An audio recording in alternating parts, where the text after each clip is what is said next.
शीतल एक कुशल गृहिणी थी। वह अपने पति के साथ लखनऊ शहर में रहा करती थी। उनके एक बेटा और एक बेटी थी। बेटी की शादी कुछ साल पहले कर दी थी। बेटा भी शादी करने लायक था। वह और उनके पति राम सेवक जी अपने बेटे के लिए एक सुशील, पढ़ी लिखी, सुंदर लड़की की तलाश कर रहे थे। कुछ रिश्तेदारों ने उन्हें एक लड़की के बारे में बताया। शीतल जी, राम सेवक जी और उनका बेटा वैभव उस लड़की को देखने के लिए गए। उस लड़की को देखने के बाद वैभव ने शादी के लिए हाँ कर दी कि उसे वह लड़की पसंद है। कुछ ही समय में वैभव और अनुष्का की शादी धूमधाम से हो गई। अनुष्का अपने ससुराल में बहू बनकर आ गई। जब वह विदा होकर आ रही थी तब शीतल जी ने अपनी समधन से कहा कि हम बहू नहीं, बेटी लेकर जा रहे हैं। हम इसे बेटी बनाकर रखेंगे। कुछ समय बीतता गया। अनुष्का घर के किसी काम में अपनी सास का हाथ नहीं बटाती थी। धीरे धीरे बहू का रवैया भी बदलता जा रहा था। शीतल जी घर का सारा काम करती थी ताकि घर में कोई कलेश झगड़ा ना हो। और शादी को 1 साल होने को आया था। एक दिन की बात थी। शीतल जी 2 घंटे से भूखी प्यासी दरवाजे पर बैठी रो रही थी और अपनी ही किस्मत को कोस रही थी। उनकी आंखों से गिरता एक एक आंसू उनके दर्द को बयां कर रहा था।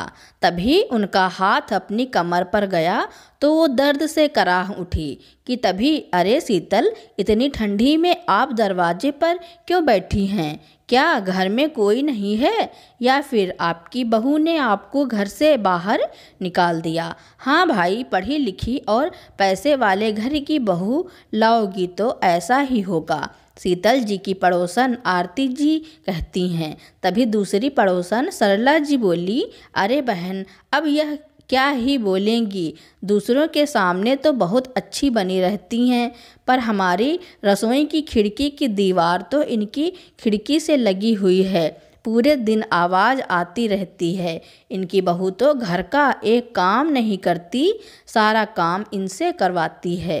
ये कहकर कि मैं बड़े घर की बेटी हूँ और आपने ही कहा था कि बहू नहीं, बेटी बनाकर रखेंगे, तो अब झेलो। कोई बहू अपनी सास से ऐसी बात करती है, पर हमें क्या, हमारा तो मनोरंजन हो जाता है। इतना कहकर दोनों हंसते हुए वहाँ से चली गईं। उन दोनों की बातें शीतल जी के कानों को चुभ गईं और वो सोचने लगीं कि क्या वो सच में इतनी कमज़ोर है? कल तक तो उनकी बहू उन्हें बातों से परेशान करती थी। आज उसे पता था कि शीतल जी मंदिर गईं, तब भी वो घर बंद करके घूमने चली गईं। बेचारी शीतल जी, जो अपने साड़ी के पल्लू से अपने आप को ठंडी से बचा रही थी और पड़ोसियों की बातों को सोच रही थी, पर ठंडी इतनी थी कि कितना बचती। कल की आई हुई बहू उन्हें एक पल भी चैन से नहीं रहने देती थी। उन्होंने निर्णय लिया, अब तो अपने लिए कदम उठाना ही पड़ेगा। सोचते सोचते वो उन दिनों को याद करने लगी जब उनकी बहू नई नई ब्याह कर आई थी और कुछ ही दिनों में अपने रंग दिखाने लगी थी। एक रोज घर में जब कोई नहीं था और शीतल जी आराम कर रही थी, तभी उनकी बहू अनुष्का एक गिलास पानी उनके चेहरे पर फेंकते हुए बोली, मम्मी जी, ओ मम्मी जी, उठो, कितना सोती हैं? मुझे बहुत जोरों की भूख लगी है और आप हैं कि घोड़े बेच कर सो रही हैं। ये नहीं कि शाम हो गई है तो चाय के साथ कुछ बना कर ही खाने को दे दूं। पता नहीं मेरे माँ बाप ने क्या सोचकर मेरी शादी आपके घर में कर दी। अब मेरा मुंह क्या देख रही हैं? जल्दी से कुछ बनाकर मुझे खाने को दीजिए, उसके बाद कॉफ़ी बना दीजिएगा। शीतल जी हक्की बक्की अनुष्का को देखते रह गई, क्योंकि वो इतनी चालाक थी। जब भी शीतल जी अपने पति या बेटे को उसके बारे में कुछ बताती, वो अपने आप को ऐसी सीधी सादी सती सावित्री दिखाती कि कोई उन पर विश्वास नहीं कर पाता। शीतल जी बोली, बहू, तुम कुछ तो मेरी उम्र का लिहाज करो, मैं तुम्हारी माँ की उम्र की हूँ। क्या तुम अपनी माँ से भी ऐसे ही बात करती थी और अपनी सोई हुई माँ को ऐसे ही जगाती थी? अनुष्का बोली, ओ हेलो, मेरी माँ से खुद को कंपेयर मत करो। कहाँ मेरी माँ और कहाँ आप, गंवार जैसी दिखने वाली औरत। याद रखना, अगर अपने बेटे और पति को सही सलामत देखना चाहती हो तो जैसा मैं कहती हूँ करती जाओ, वरना किसी दिन पुलिस में शिकायत कर दूंगी ना कि तुम्हारा बेटा मुझे मारता पीटता है और तुम्हारा पति मुझ पर बुरी नज़र डालता है, तो जेल में दोनों सड़ेंगे और पुलिस को आने में देर नहीं लगेगी। अब जाओ रसोई में। इतना कहकर अनुष्का मोबाइल चलाने लगी। धीरे धीरे समय बीतने लगा। करीब 1 साल हो गए। कैसे कोई यकीन करता कि 12 महीने पहले आई नई बहू अपनी सास को इतना परेशान करती है। धीरे धीरे शीतल जी के पति राम सेवक जी को भी दिखने लगा। एक दिन जब शीतल जी अपने कमर में मलहम लगा रही थी, तब राम सेवक जी ने अचानक से देख लिया और जब राम सेवक जी ने पूछा तो शीतल जी की आंखों में आंसू आ गए और बोली, अब क्या बताऊं। एक दिन अनुष्का ने मुझसे कहा कि मेरे लिए चाय बना दो। मुझे चाय बनाने में थोड़ी देर क्या हो गई, उसने मेरे ऊपर चाय का भगोना उड़ेल दिया, जिस कारण मेरी कमर जल गई थी। मैंने आपको इसलिए नहीं बताया, अगर पता चला कि ये कैसी जली, अगर आप या वैभव कुछ कहते तो वो आप दोनों को जेल भिजवा देगी। कहते कहते शीतल जी रोने लगी। राम सेवक जी बोले, मुझे माफ़ कर दो शीतल, मैंने तुम्हारी बात पर यकीन नहीं किया। उल्टा मैं तुम्हें ही समझाता था कि बहू के साथ बेटी जैसा व्यवहार रखो। आज भी मुझे याद है वो दिन जब उस रात तुमने मुझे कहा था। कहते कहते राम सेवक और शीतल जी उस दिन को याद करने लगे। पहली बार शीतल जी ने राम सेवक से अनुष्का की शिकायत की थी। सुनो जी, देखो ना, शाम के 5 बज गए हैं। अनुष्का अभी तक अपनी सहेली के घर किटी पार्टी से लौटकर नहीं आई। ना जाने इतनी देर ये लोग क्या करती हैं। सुबह के 11 बजे गई थी, अभी तक उसका कोई अता पता नहीं है। कई बार फ़ोन लगा चुकी हूँ लेकिन फ़ोन भी नहीं उठाती है। बहू की यही आदत मुझे बिल्कुल अच्छी नहीं लगती है। मैं कह रही हूँ, अगर अभी इसे नहीं समझाया गया तो ना जाने ये आगे क्या करेगी। आप लोग तो घर में रहते नहीं हैं, रहना तो मुझे है इसके साथ।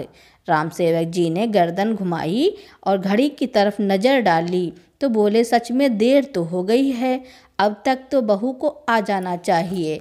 ऐसा करो, वैभव को फ़ोन करके पूछ लो, शायद उसे पता हो। शीतल जी बोली, आप भी हद करते हैं, वो दफ्तर में होगा, उसे क्या मालूम कि बहू सुबह से निकली हुई है, बेकार में परेशान होगा। आप भी ना। राम सेवक जी टीवी पर न्यूज़ देखने लग गए। इधर शीतल जी दरवाजे से कमरे और कमरे से दरवाजे तक चक्कर लगाने लगी और सोचने लगी कि अभी 2 महीने पहले ही तो अपने इकलौते बेटे वैभव के साथ शादी कर अनुष्का इस घर में आई, पर बहू जैसी कोई बात नहीं उसमें, हर बात में अपनी ही चलाती है। जब उसे देखने गए थे तब तो उसकी माँ ने बहुत तारीफ़ की थी। यही सोचकर राम सेवक जी और शीतल जी ने हाँ कर दी थी कि लड़की परिवार में रहती है, संस्कारी होगी, पर कहते हैं जैसा दिखता है वैसा होता नहीं है। वैसी ही हालत अनुष्का की थी। जब शीतल जी अनुष्का को देखने गई थी तो बहुत खुश होकर बोली थी कि हम तो इसे बहू नहीं बेटी बनाकर रखेंगे। कहने और करने में फ़र्क होता है। इस बात को अनुष्का खुद नहीं समझ पाई और शादी के बाद उसने भी बहू जैसे कोई लक्षण नहीं दिखाए। घर में लोअर टी शर्ट पहनना, जब चाहे पार्टी करना, किसी भी समय बाहर से खाना ऑर्डर कर लेना, घर के काम ना करना और सबसे बड़ी बात शीतल जी से छोटी छोटी बातों पर बहस कर लेना, ये तो उसके लिए आम बात हो गई थी कि पति और ससुर के सामने बस वो बहस करती, पर सास पर अत्याचार तो उनके पीछे करती थी। जो आज तक किसी को पता नहीं चल पाया था। शीतल जी समझाती भी तो अनुष्का उल्टा जवाब दे देती और जब कोई इधर उधर नहीं रहता तो अपनी सास पर हाथ भी उठा देती और कहती, मैं तो आपकी बहू हूँ, इसलिए मेरे साथ आप हमेशा ऐसा व्यवहार करती हैं। क्या आप अपनी सगी बेटी को इतना रोकती? आप जब मुझे देखने आई थी तब तो कहती थी कि तुम्हें बेटी बनाकर रखूंगी, अब क्या हो गया? शीतल जी घर में शांति बनी रहे इसलिए चुप रह जाती। राम सेवक जी से बोलती हैं तो राम सेवक भी उन्हीं को समझा देते और कहते, अरे अभी बच्ची है, कुछ दिनों में समझ जाएगी, थोड़ा सब्र रखो। एक रोज़ शीतल जी ने जब वैभव से कहा तो वैभव बोला, मम्मी आपके ज़माने में और आज के ज़माने में बहुत फ़र्क है। पहले बहू सिर्फ बहू होती थी पर आजकल बेटी जैसी ही होती हैं। थोड़ा वक्त दो, वो भी सब समझ जाएगी। शीतल जी को लगा जब पति और बेटा दोनों कह रहे हैं तो उन्हें ही थोड़ा सब्र करना चाहिए, पर आज तो हद ही हो गई। सुबह वैभव और राम सेवक जी के ऑफिस जाने के बाद ही अनुष्का अपनी सहेली के घर निकल गई, लेकिन अभी तक नहीं आई। शीतल जी चिंता में थी। अचानक राम सेवक जी बोले, एक कप चाय मिलेगी? शीतल जी का ध्यान टूटा और वो बोली, आपको चाय की पड़ी है? भला ये कोई बहू बेटी के लक्षण हैं? आने दो बहू को, आज तो साफ साफ बात करके रहूँगी। शीतल जी बड़बड़ाने लगी। इतने में वैभव भी घर आ गया और बोला, क्या बात है मम्मी, ऐसे क्यों बैठी हो? किसका इंतज़ार कर रही हो? राम सेवक जी मजाक करते हुए बोले, हाँ भाई, हमारा तो आज तक इस तरह इंतज़ार नहीं किया। राम सेवक जी की बातों पर शीतल जी ने उन्हें घूरते हुए देखा और बोली, आप लोगों को मजाक सूझ रहा है? यहाँ शाम हो चुकी है लेकिन बहू अभी तक घर नहीं आई है, पता नहीं कहाँ रह गई है। कह तो गई थी थोड़ी देर में आती हूँ। वैभव बीच में बोला, अरे मम्मी, इसमें नाराज़ होने की क्या बात है? कोई काम आ गया होगा, वो कोई छोटी बच्ची नहीं है, आ जाएगी। शीतल जी गुस्से में बोली, आ जाएंगी से क्या मतलब है? आजकल ज़माना कितना ख़राब है, पता है क्या? कब से फ़ोन लगा रही हूँ, कम से कम फ़ोन उठाकर जवाब तो दे सकती थी। भला ये कोई बहू बेटी के लक्षण होते हैं? राम सेवक जी ने बात को संभाला और बोले, ठीक है, तुम दोनों माँ बेटे बैठकर बात करो, मैं चाय बनाता हूँ, फिर सब मिलकर चाय पियेंगे। खाना तो बनाओगी ना श्रीमती जी? वो तो मुझसे नहीं हो पाएगा। राम सेवक जी की बात सुनकर शीतल जी बोली, हाँ, वो तो मुझे ही बनाना ही है, और कौन बनाएगा? सब बातें कर रहे थे। इतने में बाहर एक गाड़ी रुकी, उसमें से अनुष्का उतरी। आते ही सोफे पर बैठते हुए बोली, आज तो सचमुच बहुत थक गई हूँ, पर किटी पार्टी करके मज़ा आ गया। तब शीतल जी बोली, बहू तुम बोल कर गई थी कि थोड़ी देर में आ जाऊंगी और तुमने तो पूरा दिन ही लगा दिया। शीतल जी का इतना पूछना हुआ कि अनुष्का उन पर भड़कते हुए बोली, आप कौन होती हैं मुझे रोकने टोकने वाली? मेरी माँ ने तो मुझे कभी नहीं रोका टोका, और आप ही तो कहती हैं कि मैं आपकी बहू नहीं बेटी हूँ। क्या बेटी को कोई ऐसे रोकता टोकता है? बहू और मैं तुम्हें कब से फ़ोन लगा रही हूँ, तुम फ़ोन उठा क्यों नहीं रही थी? भला ये कोई बात हुई? मुझे कितनी चिंता हो रही थी। अनुष्का बोली, मम्मी जी, मैं कोई छोटी बच्ची नहीं हूँ, पार्टी करने गई थी, लौटकर तो घर ही आती ना। आप बार बार फ़ोन पर फ़ोन किए जा रही थी। कितना ख़राब लग रहा था मुझे अपनी सहेलियों के सामने, इसलिए मैंने फ़ोन का वॉल्यूम ही बंद कर दिया था। और इसमें इतना बिगड़ने वाली कौन सी बात है? अरे बहू, एक बार फ़ोन करके बता तो देती, कम से कम मेरी टेंशन कम हो जाती। ये तुम्हारा मायका नहीं ससुराल है। मायके में तुम बेफिक्र होकर रहती थी, मन किया तो काम किया, नहीं तो छोड़ दिया। दो दो भाभियां हैं तुम्हारी, सब संभाल रही थी। पर ये तो तुम्हारा ससुराल है, तुम खुद यहाँ एक बहू हो, वो भी इकलौती। इस घर का भला बुरा तुम्हें ही तो सोचना है। आखिर अपनी जिम्मेदारियों को कब उठाओगी? मैं आज हूँ, कल नहीं। सब कुछ तुम्हें ही तो संभालना है। अनुष्का धीरे से बोली, कल की जगह आज ही मर जाओ तो अच्छा है, पर मरती कहाँ हो? देखिए मम्मी जी, फिर तो आपको शादी से पहले मुझे बोलना ही नहीं चाहिए था कि हम तुम्हें बहू नहीं बेटी बनाकर रखेंगे। इतनी रोक टोक तो कभी मुझ पर मेरी मम्मी ने नहीं की थी जितना आप टोकती रहती हैं। मुझे नहीं बैठना आप लोगों के साथ। इतना कहकर अनुष्का पैर पटकते हुए अपने कमरे में चली गई। शीतल जी उदास होकर बेटे की तरफ देखी तो बेटा उल्टा माँ को ही समझाने लगा, क्या मम्मी आप भी हर समय उसके पीछे ही पड़ी रहती हैं? अरे इतना परेशान करोगी तो एक दिन वह आपके पीछे पड़ जाएगी। फिर मुझसे शिकायत मत करना कि बेटा देखो बहू मुझे मारती पीटती है। अरे शांत रहो, क्यों सास बन रही हो? और 8 ही तो बजे हैं, आ तो गई ना टाइम से। यदि आपकी बेटी होती तो क्या आप उसके साथ भी इस तरह से बात करती? अपनी बात पूरी करके वह भी अपने कमरे में चला गया। शीतल जी को बहुत बुरा लगा। उदास मन से वह कमरे में आ गई और पलंग पर बैठ गई। उन्हें इस तरह उदास देखकर राम सेवक जी बोले, शीतल तुम्हें नहीं लगता कि तुम अनुष्का की सास बनने की कोशिश कर रही हो? अभी बाहर जो भी हुआ, क्या उससे घर की शांति भंग नहीं होगी? बेवजह क्यों बवाल करती हो? शीतल जी बोली, आपको भी यही लगता है कि गलती मेरी है? बहू का यूं लेट तक आना, मेरा फ़ोन न उठाना, घर की कोई जिम्मेदारी न लेना, ये गलत नहीं है? अरे क्या आपकी बेटी अगर इतनी रात को बाहर रहे तो आपको चिंता नहीं होगी? मैं भी तो उसे बेटी ही मानती हूँ। पर उसने मेरी बात का तो गलत अर्थ निकाल लिया और वह मेरे साथ कैसा व्यवहार करती है मैं आपको बता भी नहीं सकती। घर के शांति बनाए रखने के लिए मैं कितना कुछ सह रही हूँ, मैं आपको बता भी नहीं सकती।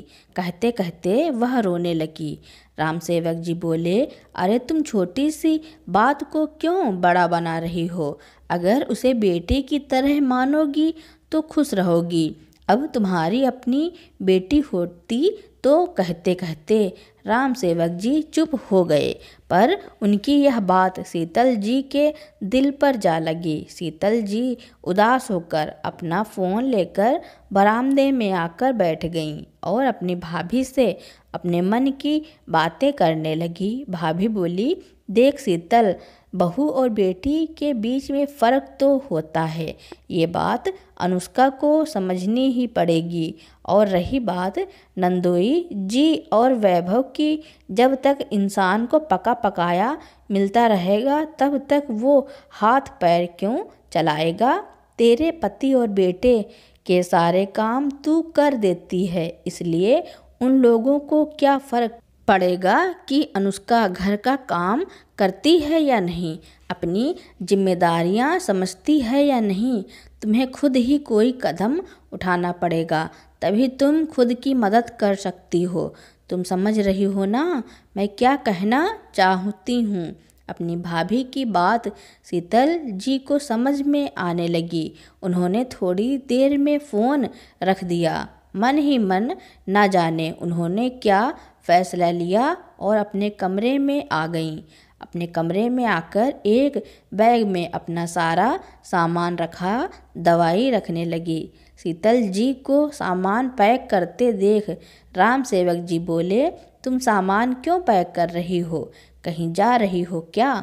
शीतल जी बोली, हाँ मैं अपने मायके जा रही हूँ। भाई बहुत दिनों से बुला रहा था, सोची कुछ दिन वहीं रह आती हूँ। वैसे भी यहाँ मेरी किसी को ज़रूरत नहीं है।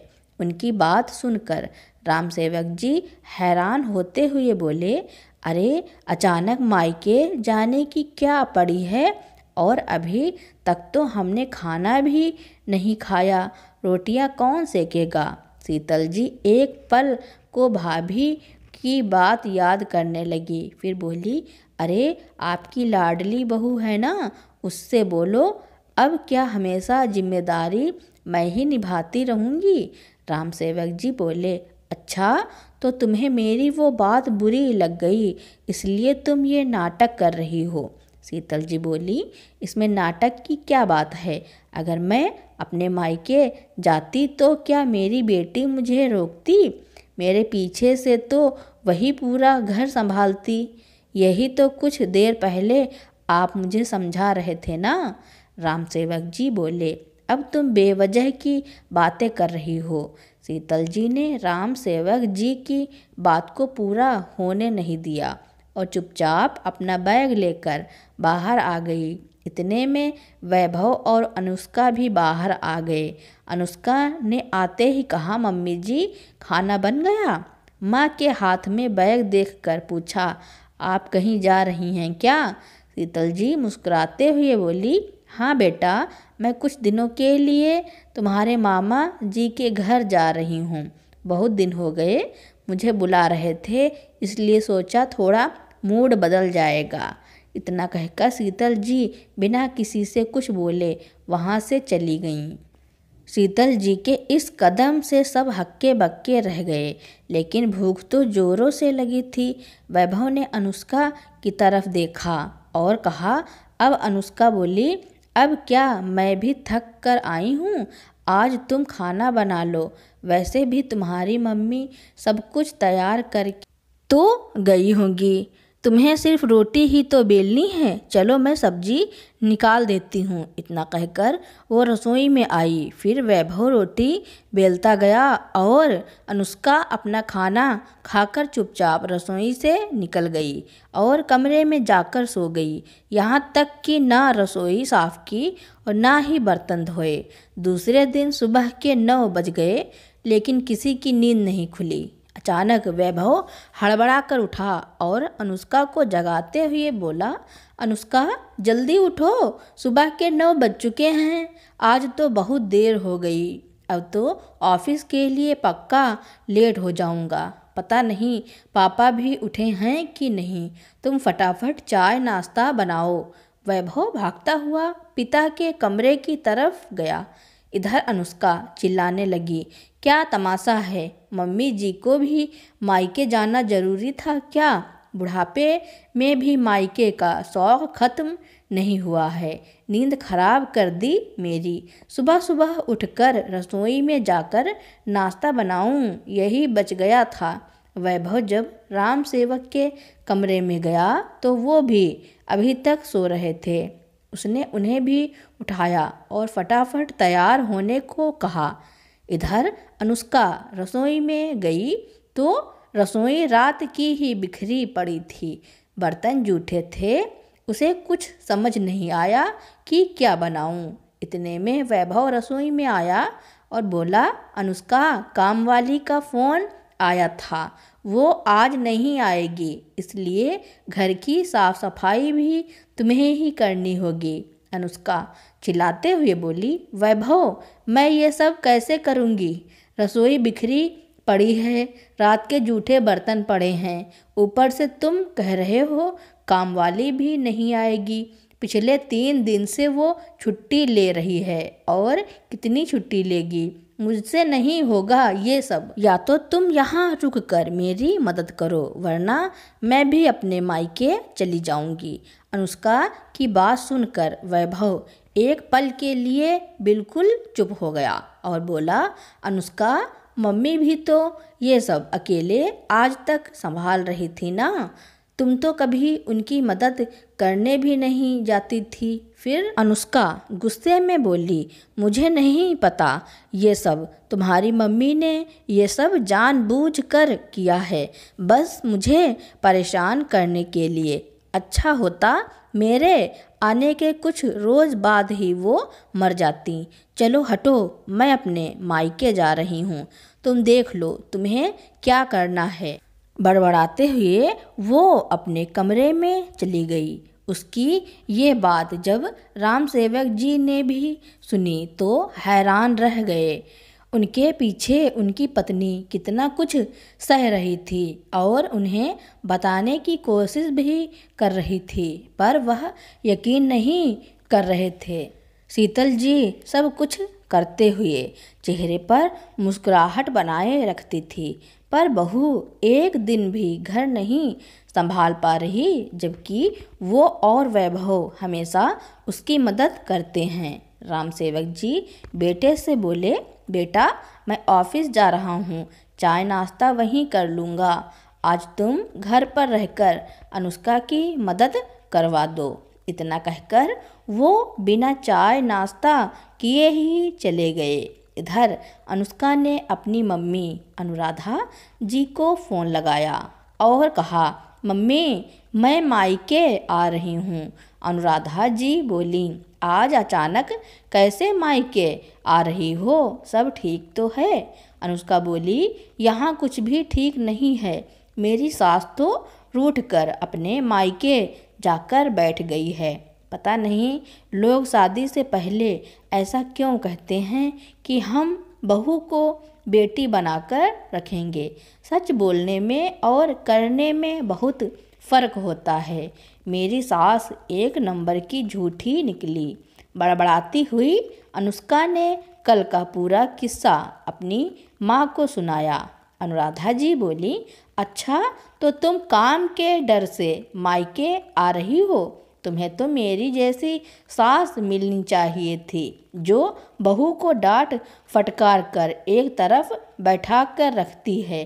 खबरदार, जो तुम मेरे घर आई, तुम्हारी बात सुनकर कहीं मेरी दोनों बहुएं बिगड़ ना जाएं और मेरे सर पर तांडव ना करें। अनुष्का बोली, मम्मी आप मुझे मेरे ही मायके आने से रोक रही हैं? अनुराधा जी बोली, क्यों ना रोकूं, अपना घर संभाल नहीं पा रही हो और मेरे घर में आग लगाना चाहती हो। इज्जत से आओगी तो स्वागत है, लेकिन इस तरह से लड़ झगड़ कर कभी आई तो मेरे घर के दरवाजे तुम्हारे लिए हमेशा बंद रहेंगे, समझ लो। इतना कहकर अनुराधा जी ने फ़ोन रख दिया। अनुष्का हैरान रह गई कि उसकी माँ उसकी नहीं बल्कि उसकी सास का पक्ष ले रही है। अब तो मजबूरन अनुष्का को घर का काम करना ही था, इसलिए रसोई में गई और पति को काम करता देख थोड़ी सी हिम्मत जुटाई और वो भी घर की साफ सफाई में उसकी मदद करने लगी। दोनों ने मिलकर घर का काम किया, लेकिन उतने में ही दोनों थक गए, इसलिए दोपहर में खाना दोनों बाहर से मंगवाया। इधर अनुराधा जी ने शीतल जी को फ़ोन करके अपनी बेटी के बर्ताव के लिए माफ़ी मांगी और कहा, समधन जी आपने बिल्कुल ठीक किया। कई बार अपने बच्चों को सही रास्ते पर लाने के लिए हम माँओं को कड़क कदम उठाने ही चाहिए। आप जो करेंगी बिल्कुल सही करेंगी। शाम होते होते सबको अपनी अपनी गलती का एहसास होने लगा था, इसलिए राम सेवक आते समय शीतल जी को मनाकर अपने साथ घर ले आए। शीतल जी के घर आते ही अनुष्का और वैभव भी उनसे माफ़ी मांगने लगे। आखिर धीरे धीरे सब कुछ सही हो गया। अब अनुष्का अपने सास ससुर का बहुत अच्छे से ध्यान रखती और सारा घर संभालती थी। यह सब देखकर शीतल जी और राम सेवक जी फूले नहीं समा रहे थे। अब घर में सभी लोग हंसी खुशी जीवन बिता रहे थे। तो दोस्तों, इस कहानी के बारे में आपका क्या कहना है और यह कहानी आपको कैसी लगी कमेंट में ज़रूर लिखना। मेरी कहानी सुनने के लिए आपका बहुत बहुत धन्यवाद। अगर आपको मेरी कहानी अच्छी लगी हो या फिर आप मेरे चैनल पर नए हो तो मेरे चैनल को लाइक, कमेंट, शेयर, सब्सक्राइब एवं बेल आइकन का बटन दबाना ना भूलें ताकि मेरी नई नई कहानियाँ आप तक पहले ही पहुँचती रहें।